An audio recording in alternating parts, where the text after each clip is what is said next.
आदित्य जेवून घे. तुला वाढू लगेच? नाही नकोय मला.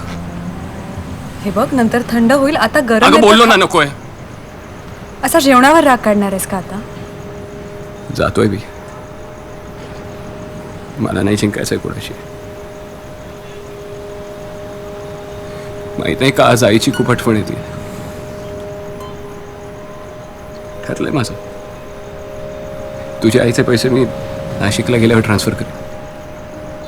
तुला वेड लागले का? लागलं नाही तर लागेल. इथे राहिलो तर नक्की लागेल. काही येतं काय मला मिनल? मला काहीच येत नाही.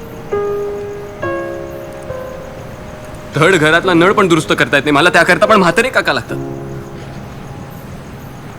पायातली चप्पल नीट करायची असेल तर चांभार तो सांगते. ऍटलीस्ट मडकी विकून स्वतःचे पैसे कमवतो यार. आणि मी I am good for nothing यार. I am good for nothing.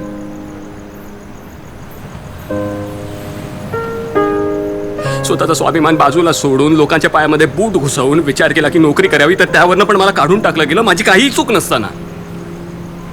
असं वाटलं ज्याची चूक आहे त्याला पकडावं आणि एक मुस्कटात ठेवून द्यावी. पण त्याच्याही घरी गेलो तर असं वाटलं की कदाचित त्याची काहीच चूक नाहीये.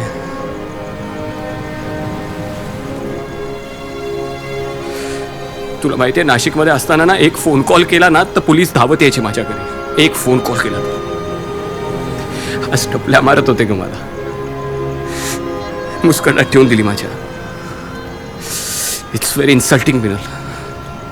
एवढं हतबल मला कधीच वाटलं नाही. हॅपलेस. नाही नाही नाही ती कंपनी आजोबांनी उभी केली आहे आणि ते बरोबर म्हणत होते माझी अजिबात लायकी नाहीये. होऊ दे त्यांच्या मनासारखं. जातो मी.